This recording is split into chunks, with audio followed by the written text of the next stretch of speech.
What would you have to watch celebrities do to make you completely forget that they are celebrities? That they have fame, wealth, social capital way higher than your own? That's what we'll explore today.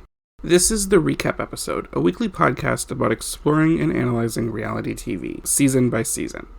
I'm your host, Walker, and I use my social science background to investigate reality TV shows to uncover what they say about their cast, as well as the experiences of the people who made the shows themselves.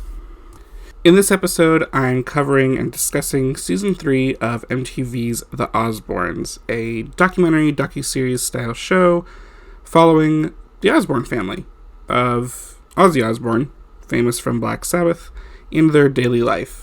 This is, as I mentioned, the third season of the show, coming off of a 10-episode Season 1 and a 20-episode Season 2, at least here in the States.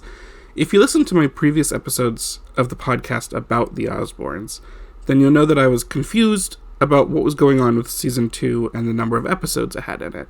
I did some digging between then and now, and I found out that in the UK, or like MTV UK or whatever you want to call it, did actually list the 20-episode Season 2 as two distinct series, Series 2 and Series 3. So then the series, or the season that I would be talking about for this episode, over there was Series 4. But for some reason, in the United States, they just kept it as a 20-episode extra long Season 2. So I'm covering Season 3, because I live in the States. The show follows, again, the family of Ozzy Osbourne, famous from being the singer for Black Sabbath, icon of heavy metal, and the Prince of Darkness himself. We mostly follow Ozzy in his antics in being a dad, being a father, being a husband, and still balancing all this with being the Prince of Darkness, and also, being famous and being a celebrity, and his whole family and himself kind of being just a lot of big personalities. The other three members of the family that we're always focusing on include his wife, Sharon Osbourne, and the younger two of the three kids that Ozzy had with Sharon. Kelly Osbourne, who starts this season at 19 years old, but originally started the entire series at 17, and then Jack Osbourne, their son, who starts this season at freshly 18 years old, actually, a little bit into the season, but of course started the entire show 2 seasons ago at 16 years old. We do meet some other characters every now and then. In previous seasons, we had assistants, bodyguards, friends that were regular appearances. In Season 2, quite a number of celebrities appeared or were mentioned and dropped. This season, we also get to see quite a bit of Ozzy's personal assistant, Tony, who was around a lot for Season 2. He's still around again. He's kind of Ozzy's yes man and helps him out at everything. If Tony's there, Ozzy's there. And then one of Ozzy's bodyguards, Sam, as well as Jack's new assistant, Amanda, and Sharon's show producer for her talk show, Corin. They're all kind of there, and they play important roles as the season progresses. Now, I do have to admit, I love The Osbournes. It is one of my favorite all-time shows. It's a little bit nostalgic for me. But watching this season, I'm not going to lie, it felt like a little bit of a nothing burger compared to the previous 2 seasons. Season 1 was a great start. Season 2 expanded on it and gave us more of what we wanted while delivering more touching and emotional overall story beats that spread across the season as well as individual episodes, and brought the audience closer to the family itself and its members instead of just primarily focusing on Ozzy. But then Season 3, something was missing. I'm not quite sure what it was, but it just felt not as entertaining, not as fun as the previous seasons. And it could have something to do with the personal events and experiences and lives of the members of the Osbournes family and things changing and whatnot. And the producers, the editors for the show, it's in written record that, this is one of the first documentary-style shows. Often many people will say, if we didn't have the Osbournes, we wouldn't have had the Kardashians later on. I think the Kardashians would have eventually found their way in front of cameras anyway.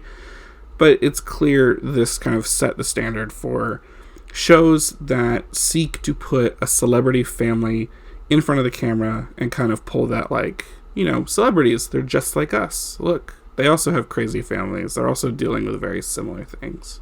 And the family was really good for this, and they're extremely authentic, and they kind of resisted any attempts at, like, production meddling and staging and setting up of events. A lot of things just happened mostly naturally, or at least I and many of the fans would like to believe that. But this third season just felt like it was missing some kind of sparkle in it. Couldn't quite tell you what it is. If you've watched everything through, or you go back and you listen to my other episodes on the pod, you can kind of compare how I talk about the episodes in the previous 2 seasons, and you'll see how I feel about some of these episodes for this season. I'm just kind of like, well, there it is.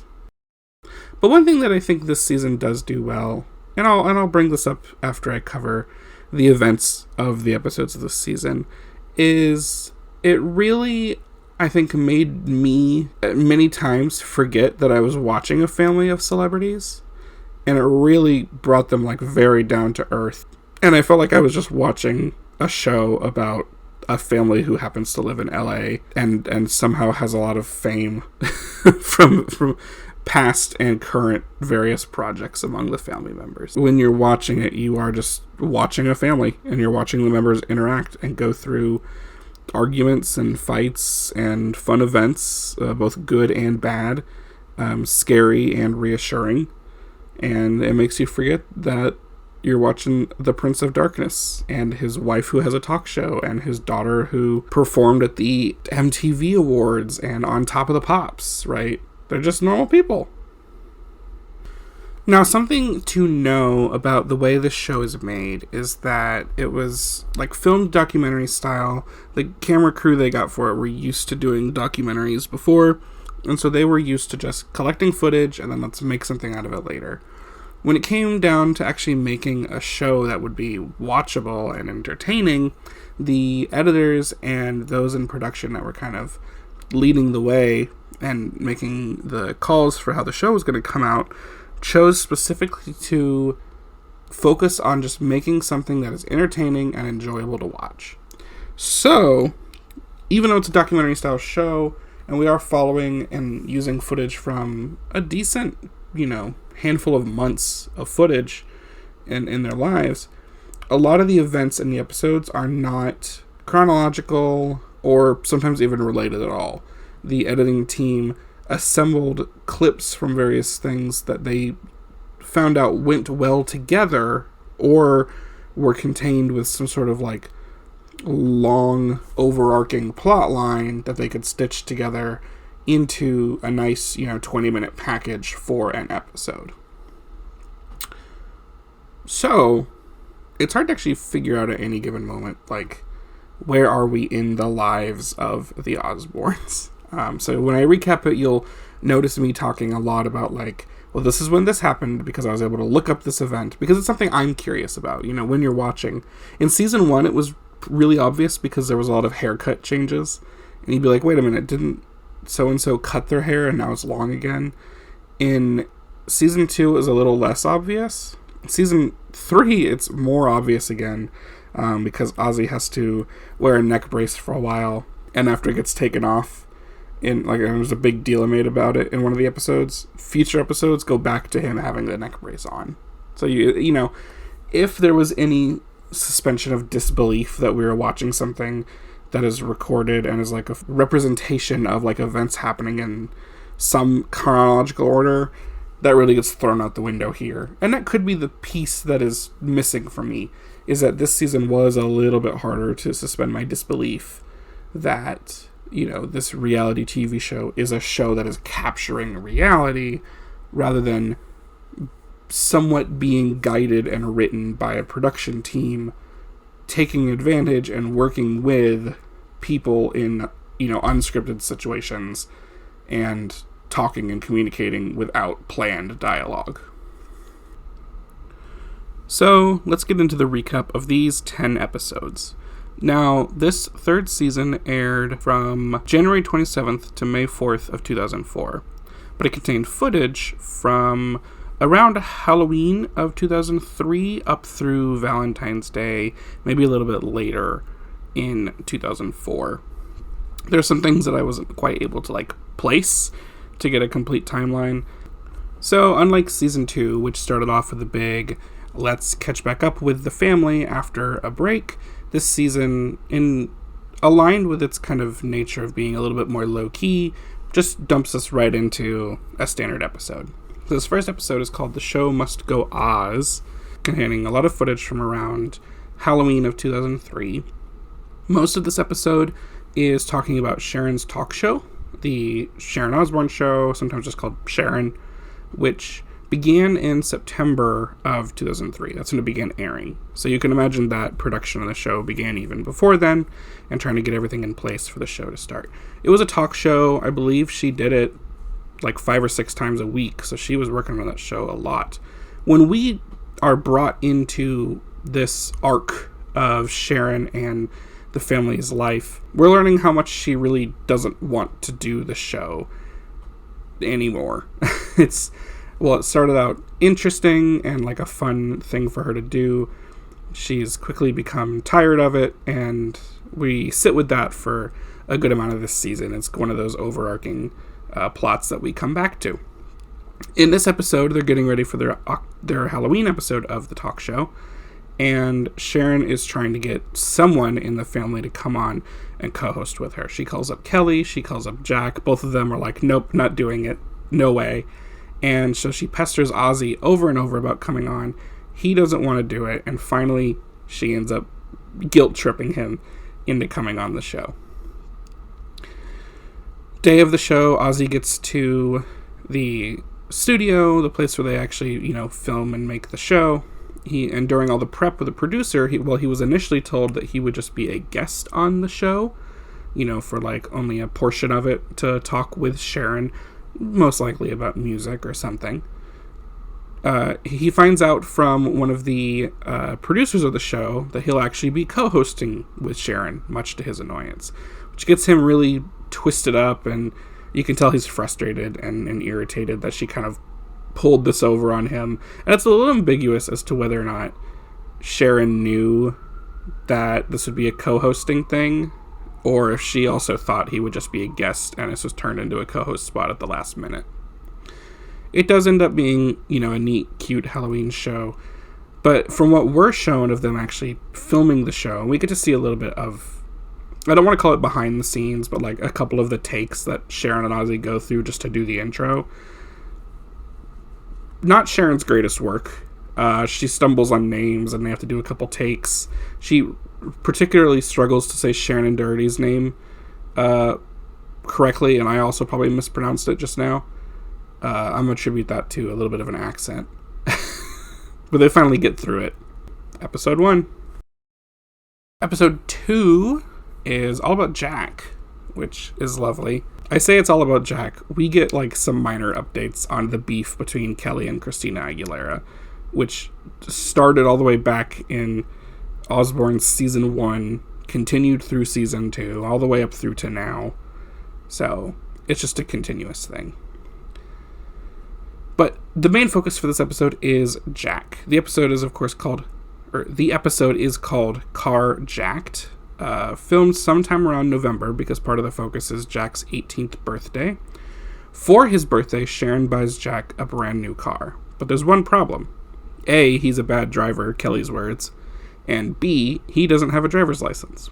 So the rest of this episode is focused on Jack getting his driver's license. We get to see him practicing driving, preparing for his license exam. We do meet Jack's new assistant, Amanda, previously on the last 2 seasons of the show, primarily on the first season and in the first half of the second season.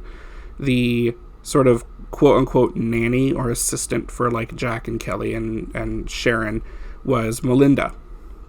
Belinda got pregnant during the filming of season 2, so she stepped away, but later on she would become Sharon's personal assistant.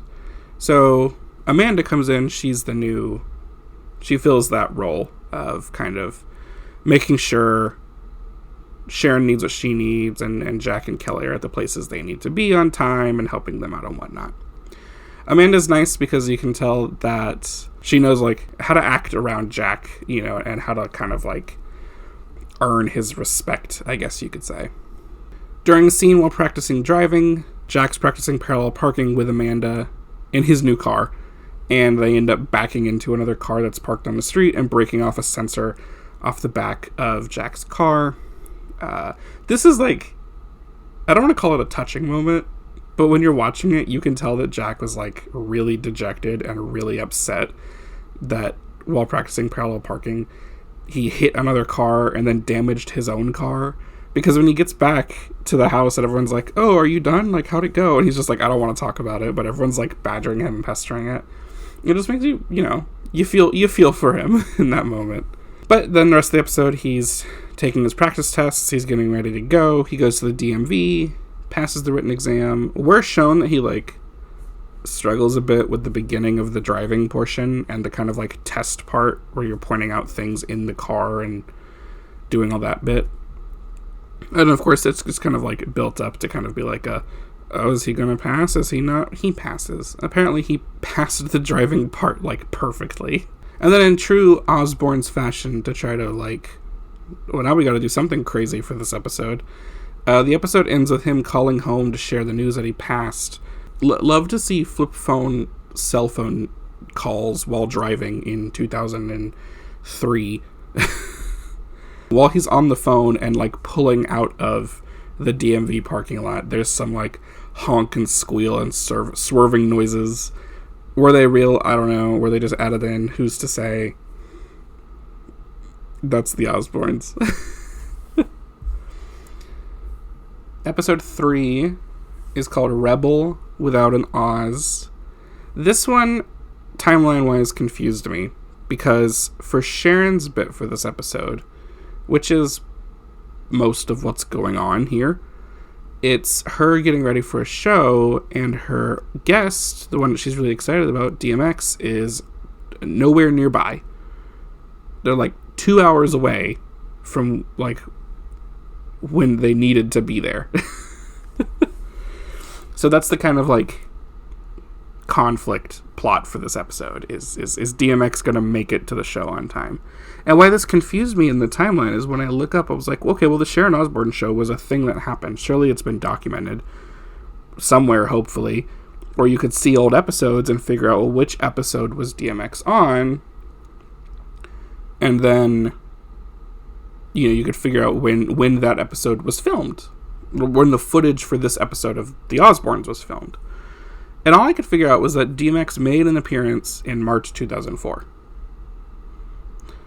Which means this could have actually been, like, the last stuff that was filmed for this season, and it was put in episode 3. But who knows? It made for a good episode. Ozzy in this one does start voicing his opinion a bit more, as we see it, to Sharon about, like, hey, I don't like that you're doing the show. It's taking you away from me and from, like, the family all the time. Sharon agrees and she wants to quit. She says she likes doing the show, but she doesn't like having to be away from everyone so much. We do, like, officially meet Corin here. She's, like, one of the head producers of Sharon's show, along with Sharon, of course. We see her a few other times. She's very much like a no-nonsense person, and you can tell that she's, you know, good at dealing with Sharon, but also a little bit over her at this point. Ozzy in this episode, 2 things for him. He's setting up his home studio. He's telling us, you know, he wants to keep making music. He wants to do it from home. He wants to make an opera. Cool. The other thing is he gets a custom chopper from a shop in Vegas. The chopper looks really cool. And then I think they told him, like, you know, it's like just for looks. You can't really ride around on it. But then later in the episode, he's, like, fiddling with it, trying to see how he can, like, turn it on and start it and all that. But other minor things in this episode, Melinda does make an appearance. She brings the baby around. Ozzy immediately, like, dotes over it, which is cute. Jack and his friends are just kind of doing their own thing, being teenage boys. And we get one glimpse of Kelly right at the end, and it's her being tormented by Jack and his friends. And the only reason I bring that up is just because, like, we hadn't had a lot of Kelly at this point in the show. And we're not gonna for the next episode either, not hugely. Episode 4, Return of the Ring. Very fast plot for this episode. The main thing is that Ozzy has lost his pinky ring, and the entire episode focuses on him hunting for it and complaining about losing it and getting everyone else dragged into looking for this pinky ring. This is, like, ironically cut in with footage of Sharon buying and looking for more jewelry to a vocally complaining Ozzy. They do find the ring at the end. It ends up being, like, on top of a mirror on a bedside table in their bedroom. Who knows how long it actually took to find the ring. It could have just been one day. It could have been 2 weeks. Who knows? The other plot for this episode is that one of their bulldogs, Colin, gets fixed because he can't stop humping literally everything and everyone. Colin will come back later. Remember Colin the bulldog. Episode 5 is where we hit a little bit of a minor tension point for this season, a little bit of a climax here. We finally get some Kelly as well. The setup for this episode is that Kelly and Ozzy are going to England to perform on Top of the Pops together. They're going to do a duet version of Changes. Kelly also has a new boyfriend, Rob Aston of the Transplants, also apparently online and around the circles known as Skinhead Rob. Really like that. Ozzy and Sharon really seem to like Rob a lot, although Ozzy has comments to say about Rob's, like, full head tattoos. I think they look cool. Kelly and Ozzy and Rob and Tony, who is Ozzy's assistant, who is around for quite a bit and is kind of like Ozzy's right-hand man. He actually gets 2 right-hand men this season, as we'll meet soon. Ozzy, Tony, Rob, and Kelly, and then Sam, Ozzy's bodyguard, all go to England for this trip for Kelly and Ozzy to go on Top of the Pops. Their performance on Top of the Pops is amazing. It's wonderful. Part of it is included in this episode. It's really nice to watch, and they do an amazing job. And, you know, afterwards, Ozzy and Kelly are very much, you know, they're a family. They love each other, and they show it. Timestamp for that, or just to put that in the timeline, that performance was on December 5th, 2003. So we're in December for this episode. Kelly and Ozzy, for some fun at the family's house in England, ride around on the ATVs, the quads they have. We actually saw the England house last season when Jack and Robert Mercado went there, and they also rode around on the ATVs. So these are not, like, new things if you've been watching the whole show from the beginning. They're having a good time. After the performance, Ozzy goes for, like, one last ride on the ATV, but then he ends up crashing. He flips the ATV. He's out in the field, injured. His bodyguard, Sam, finds him, and from what I can understand correctly from what I read online, resuscitates him, brings him back to the house, gets him taken into emergency care. And that happened on December 8th, 2003, just to let you know. And our last scenes of this episode are Kelly, Jack, and Sharon all getting the news about Ozzy's accident, and it kind of just leaves the episode off there.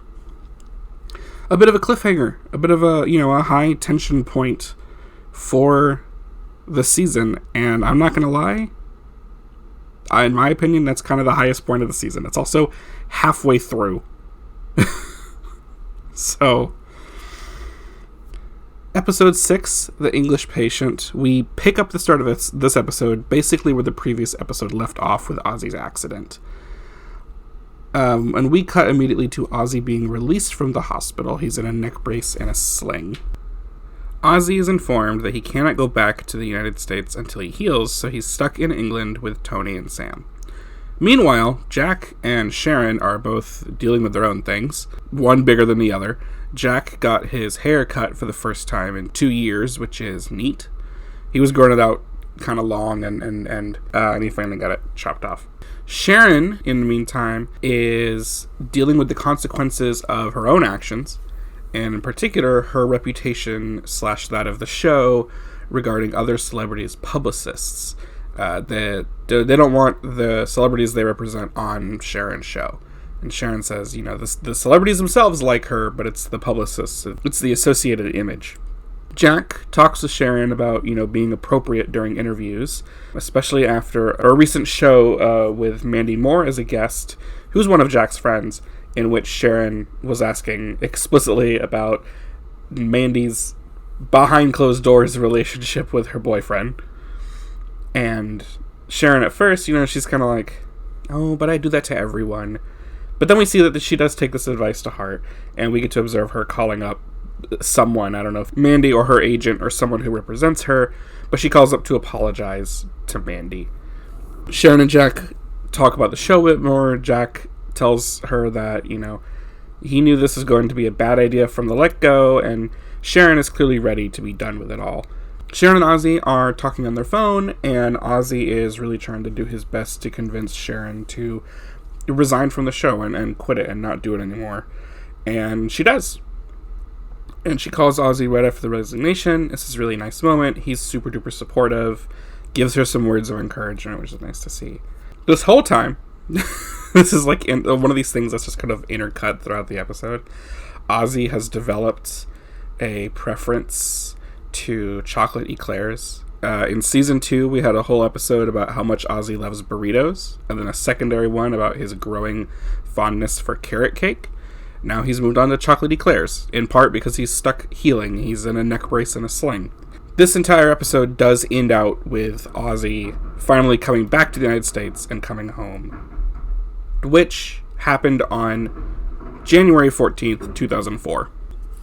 Episode 7 is one all about making Kelly look bad, which I think this show does often and maybe a little unfairly. Don't know if someone ever just had it out for Kelly. It's called Scent of a Woman, and this episode is all about how Kelly refuses to bathe or clean herself, and how it just gets on mostly Sharon's nerves, and Sharon just wishes she would, at least wash her hair.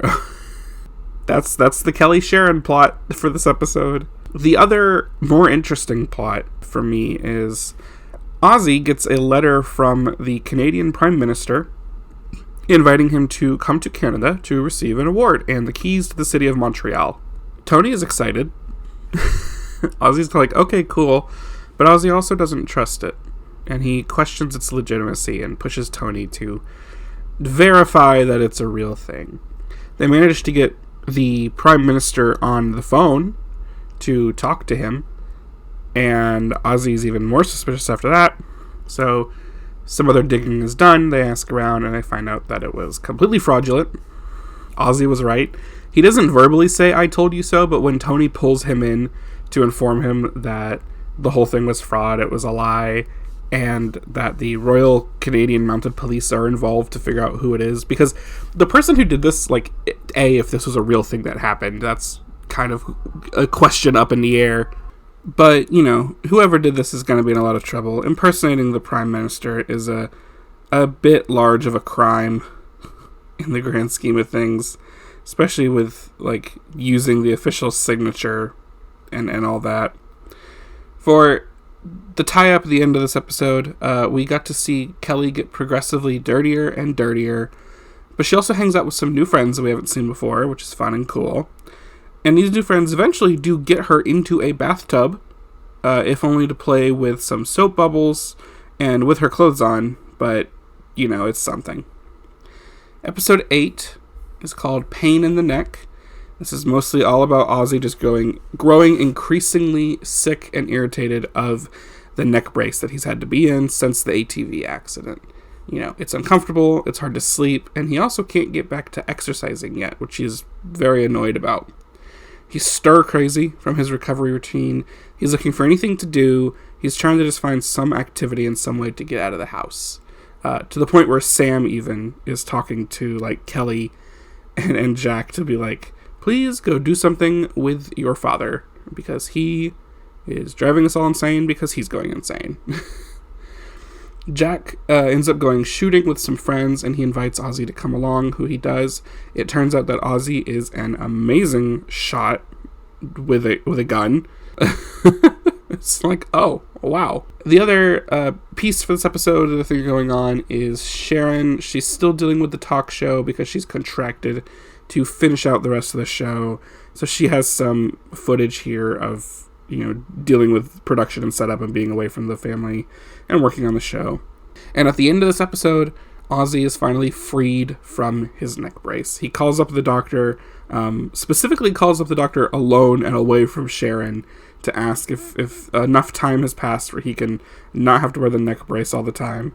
And the doctor gives him the go-ahead, so he frees himself. Hallelujah. It's a great moment. However, because of the way this show is edited, and they just kind of collage the footage together to make entertaining episodes, the next 2 episodes, we get to see a lot of Ozzy back in the brace. So, continuity, not great for, this show, but on the other hand, it's edited to A, be entertaining, and B, so that anyone can really just jump in with any episode and not be too lost or have to worry about having seen previous episodes to understand what's going on. Episode 9 is called Ozzy Knows Best. This is a standout episode for Ozzy just trying to be a dad and be a parent and parent his children, his newly adult children, and him giving advice. Trying to give advice to his kids who really don't want to hear it. Also trying to make amends with Jack and Kelly when he upsets them, but he doesn't, really immediately go about it the best way. Has good intentions, poor execution. The 2 main problems is Ozzy is upset with Kelly's typically provocative and revealing outfits that she tends to wear when she goes out. Ozzy just wants her to cover up. That's almost a sitcom dad story at this point. And then the other one is the dog Colin, the one who got fixed earlier in the season, is being too aggressive to the other dogs, which he thinks actually could be a problem related to Jack not spending enough time with that dog. So most of the episode is focused on Ozzy trying to get through to Jack and Kelly around these 2 issues, and we kind of just see a lot of Ozzy attempting to parent his, again, newly adult children, because Kelly's 19 and Jack is 18 at this point. Some headway is eventually made on getting Kelly to dress a little more modestly, not only to Ozzy's preference, but to Sharon as well, eventually. And then Colin, Ozzy's kind of had it with that, ends up giving the dog to Sam, the bodyguard, which upsets Jack a lot, and Ozzy has to try to talk to Jack and make things right and, understand his opinion and everything. And by the end of the episode, Ozzy ends up buying Jack a new, different bulldog. Last episode of this 3rd season, episode 10, is called Valentine Days, like D-A-Z-E, which aired May 3rd, 2004, and I guess relating to the title was filmed in part around Valentine's Day, 2004. So most of this episode focuses on Kelly's current relationship with Rob, Jack's perpetual single nature, and then Ozzy and Sharon having cute moments together talking about their own relationship. So we start with Kelly and Rob in the cold open, and they're trying to get ready to go out. Kelly blows up on Rob a little bit, and he's like, you know what, I'm leaving. If that's how you're going to be, I'm heading out. I'm gone. And then we cut to them in a car, getting ready to go somewhere, and they're having another argument. Kelly's trying to ask what's wrong. Rob is just being an annoying man, I'm not going to lie. He's like, nothing's wrong. I'm just sitting here. I'm just doing my thing. Later, Jack and Kelly and one of their friends, who's also there, discuss Kelly's relationship. Most of this conversation is Kelly being like, Jack, you don't get it. You don't understand. You're just a boy. You're not in a relationship. You don't get what's going on. From Kelly's perspective, she really likes Rob, and she wants to be in a relationship with him, and she loves him, but Rob wants her to settle down, and she doesn't want that stage yet. So she's having this like back and forth of like, what do I do? Where do I go from here? Later, Ozzy and Sharon are briefly talking about Jack getting a room in Vegas to celebrate Valentine's Day with some friends, which they both agree is a bad idea because he has a bit of a gambling habit. At the same time, Kelly is asking if she can go to San Diego while Jack's going to Vegas. Ozzy wants to know, why are you even asking if you're just going to go anyway? And also she's 19, so she could just go, and that's what she starts saying, like, and rebuttal, and she kind of blows up a bit on Ozzy. Kelly is talking to Sharon about Ozzy and this whole thing later, but then he comes in, does his doting dad thing. He's just trying to, like, look out for her, And, they give the approval. It's like, yeah, fine, you can drive to San Diego, sure, whatever. Turns out that Kelly was actually going to Vegas instead of San Diego to meet up with some guy named Tony. So we see her meeting up with him to celebrate Valentine's Day together. He's some kind of, like, Vegas entertainer type or something. It's hard to tell. I didn't really look into him because they didn't really make a big deal out of him. And most of the rest of the episode is then Ozzy and Sharon in bed together Valentine's Day morning, having some breakfast and talking about their own relationship and their kids. Sharon says she really wants Jack to meet someone this year, which is immediately intercut with him in Vegas schmoozing the ladies. And Sharon also says that she thinks Kelly needs a much older man, which is in part why Sharon probably really liked Rob, because there was I don't know how much a year age difference, but he was older. Ozzy kind of pushes back on that idea a little bit and says, you know what, Kelly should just get someone that she actually wants, because the past boyfriends have turned out to be people that she doesn't actually want in the end. Near the end of this episode and the end of this season, Ozzy then asks Sharon if she has any regrets, and after all these years, she says she has a million regrets, but she wouldn't change anything. And that wraps up not only episode 10, but all of season 3 of The Osbournes. Very interestingly, at the end of this episode, as I was watching it on Amazon Prime, where I usually watch these, although you can watch them on YouTube, we got a sneak peek of a lot of the events of the whole next season at the end of this, or at least, like, part of them. I guess I'll find out what that's about later, but I'm assuming that means that some of the footage that had been obtained before this episode aired, again in early May of 2004, was then later used for season 4. And since they already had it, they're like, you know what, let's put it in as a teaser and keep people excited for a future season. So as I mentioned earlier, this season at many points really made me forget that I was watching a family of celebrities and people related to, like, Black Sabbath's Ozzy Osbourne, of all people. Even though I'm watching it and I'm looking at it and I know that I'm seeing Ozzy Osbourne, the, like, connection to him being famous and having a name and all of this history, in the public eyes is just, like, is kind of gone when you're watching this season, which is kind of cool. It could also be taken as a sign of this season has removed any of that fantastical element of watching this family, but I could go either way. I feel like it's a good and a bad. But, seeing Ozzy, get into an accident and watching him have to recover and struggle through that, which we did also technically see in season 1.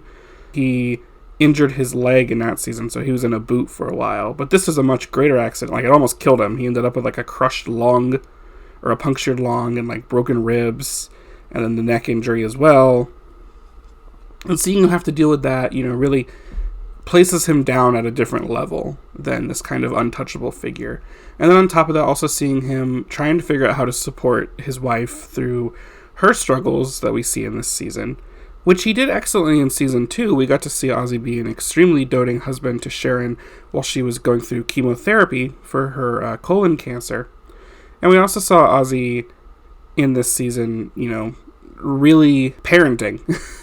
we saw it a bit in the previous seasons, but I feel like in this one we, like, really saw it come out in multiple instances where he's trying to, or where we are watching him, put in the effort of properly guiding his children through their early adulthood. And, some of that comes down to just, that's what we were shown. You have to imagine when they're recording or documenting footage and collecting it for over months. I mean, this season spanned at least events for 6 months, October-ish 2003 to March-ish 2004. That's a lot of footage, especially, I don't know how long they were filming each day, what they'd catch, and how many days they'd be doing, but, they're in the cars, in the planes, at various things. Camera crews are with the family members all the time, it seems, except for in the most private locations, because this show does do a good job of never invading the privacy too much. But, it does make you wonder, what was left out.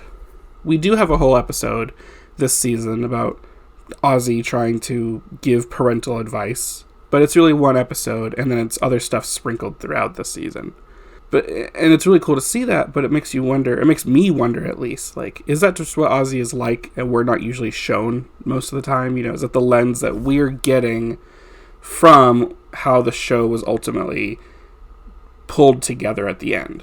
And that's what I look at here on this podcast, and why I like talking about these shows, and shows like this, especially this one, because it was so early in the genre, before a lot of the conventions got established for kind of how you make a docu-series style show, where we're still figuring out, how do we edit these things? How do we make this? And again, as I mentioned earlier, this show specifically edited to try to make something comedically entertaining, and kind of that funny chaos that his family is known for.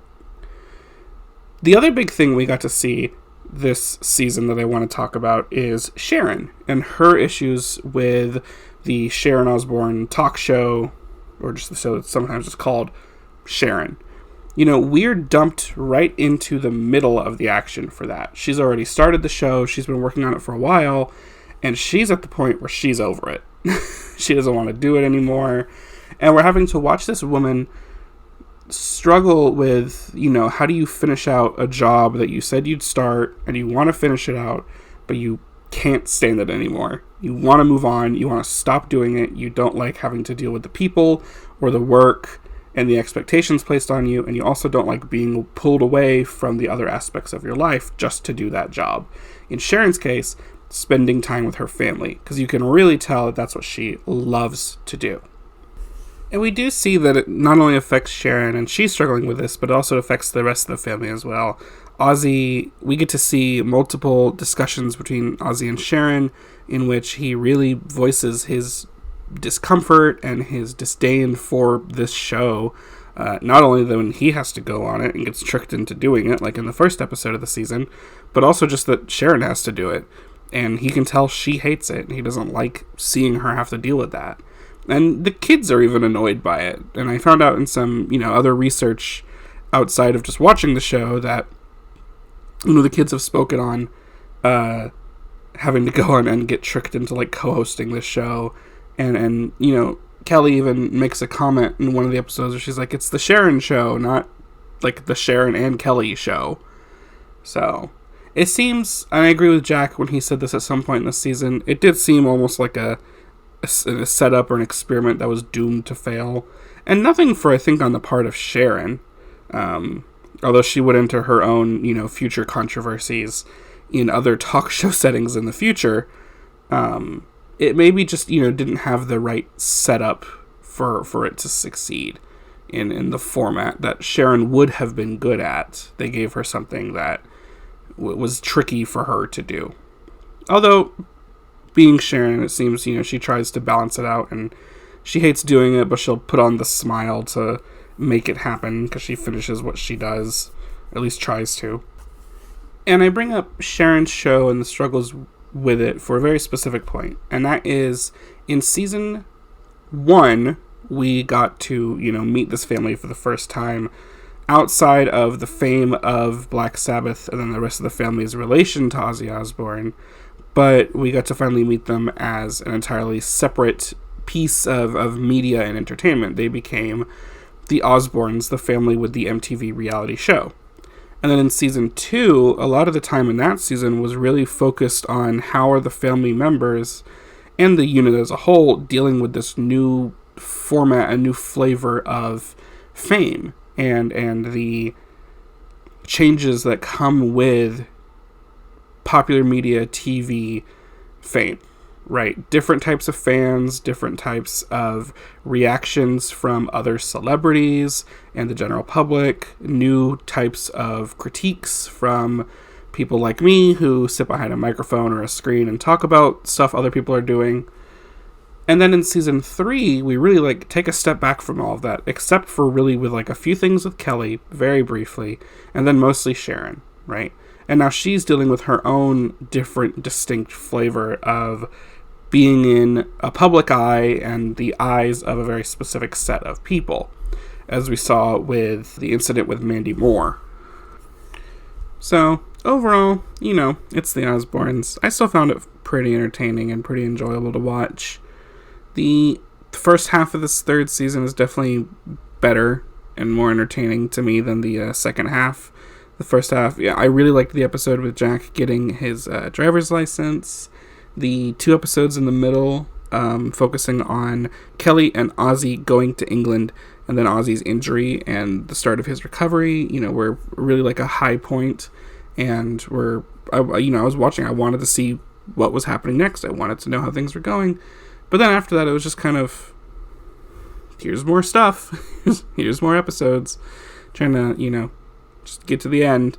It wasn't as good as the first half of the season. But that was Osborne's season 3. Looking forward to season 4, finishing out the show, seeing what my final thoughts are on the whole thing, thinking about the whole show as one big package, one big retrospective. Thanks so much for listening to this episode of the recap episode. It would help me and the show out a ton if you would give a like to the show and a follow and a review on whichever platform you like to listen to the show on, Spotify, Apple Podcasts, whatever it may be. You can also follow the podcast on social media, Instagram at The Recap Episode, and on YouTube at The Recap Episode Pod. Other than that, again, thanks so much for listening, and I'm going to go have a chocolate eclair.